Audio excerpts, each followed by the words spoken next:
الحمد لله رب العالمين، والصلاة والسلام على أطهر خلق الله أجمعين، سيدنا محمد صلى الله عليه وسلم. طبتم وطاب لقاؤكم وتبوأتم من جنة الله منزلا.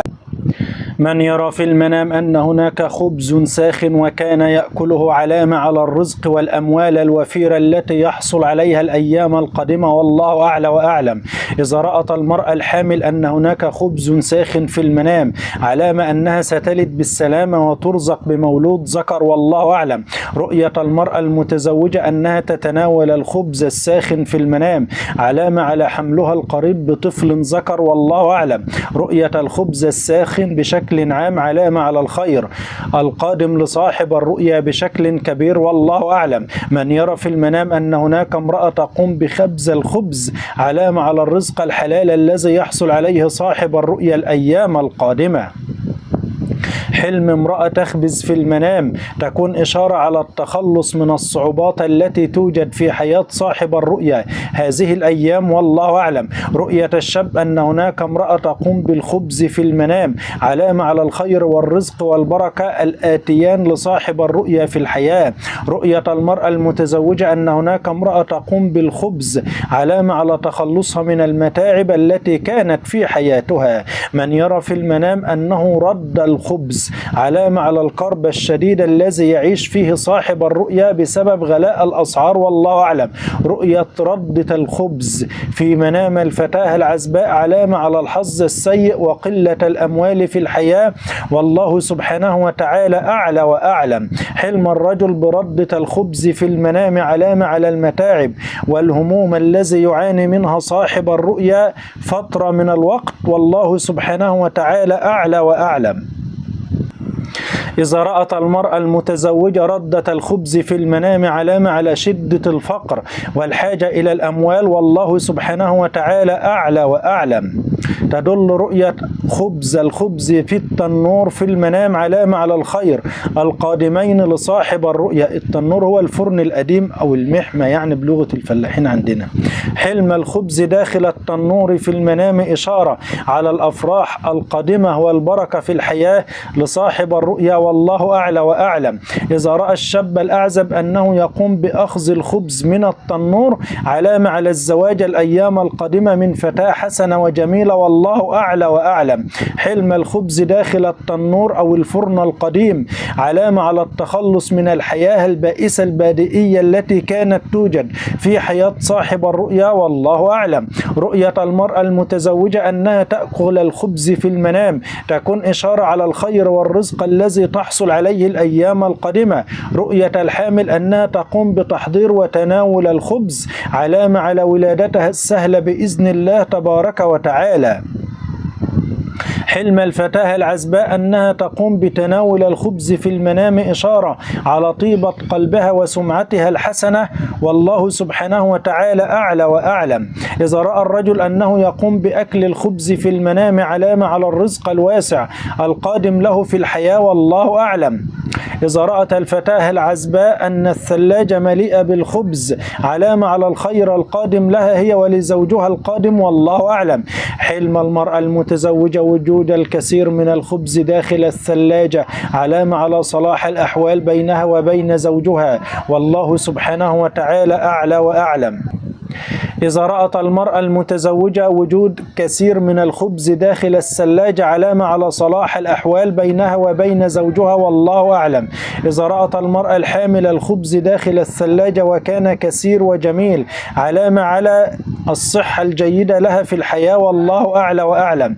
رؤية الرجل وجود خبز كثير داخل الثلاجة علامة على المال الحلال الذي يكتسبه الأيام القادمة. من يرى في المنام الخبز المبلل بالماء علامة على معاناة صاحب الرؤيا بسبب اضطرابات في الحياة، والله أعلم. رؤية الخبز المبلل بالماء في المنام علامة على تغيير أحوال المعيشة الأيام القادمة للأسوأ. دي لو كان الخبز مبلل بالماء ووحش، إنما لو كان حلو وبطبيعته علامة أن الحياة الأيام القادمة هتكون أفضل بإذن الله، والله أعلى وأعلم.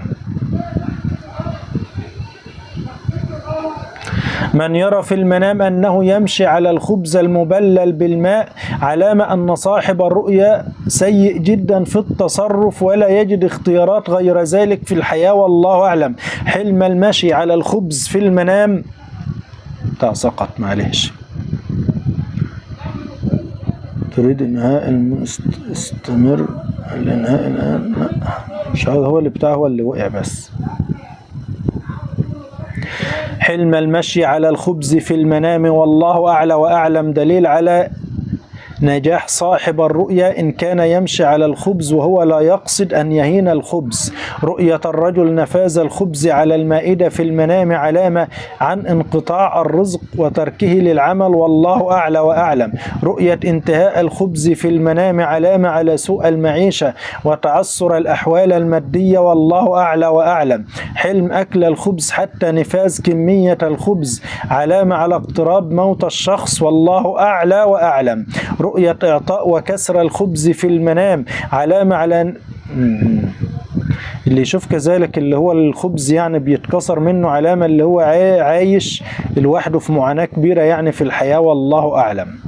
من يرى في المنام أن هناك خبز داخل المراحيض علامة أنه يتحلى بالصبر كثيرا في الحياة والله أعلم. حلم وجود خبز داخل المراحيض في المنام علامة على مرور صاحب الرؤيا بالكثير من الأشياء الغير جيدة في الحياة والله أعلم. رؤية المتزوجة أن هناك خبز ملقى في المراحيض علامة على الاضطرابات التي توجد في حياتها بشكل كبير والله أعلم. حلم وجود خبز في المراحيض في المنام علامة على الأشياء الغير محمودة التي تضر صاحب الرؤيا الأيام القادمة. من يرى في المنام أن هناك خبز محروق علامة على معاناة صاحب الرؤيا بسبب اضطرابات في الحياة كثيرة. حلم المرأة المتزوجة أن هناك خبز محروق في المنام علامة على أحداث تشغل بالها هذه الأيام. رؤية الرجل وجود خبز محروق في المنام تكون إشارة على معاناته الشديدة من الأمور الصعبة في الحياة والله أعلى وأعلم. تدل رؤية الخبز المحروق في المنام بشكل عام على الأشياء الغير جيدة التي تحدث في حياة صاحب الرؤيا والله سبحانه وتعالى أعلى وأعلم. والبس شغال والله اتقطع ولا لا؟ شغال. هو بس التليفون كان وقع مني معلش. اما نبقى بس نشوف له قاعدة بإذن الله الأيام القادمة. بس هو كده هو أظن كده إيه. ارجع بلدي يا رب. نظبطه ازاي هات المنطقون ده؟ استغفر الله العظيم يا رب. استغفر الله. نسأل الله السلامة والعافية. والله الهدوم برضو حلوة. الهدوم برضو كويس. هلا كده ثبت. كده ثبت. عزباء حلمت أن في رأس قمل كثير وقتلته وفيه دم. يبقى كان في مشاكل في حياتك وبمجرد انت قتلت النمل دي يبقى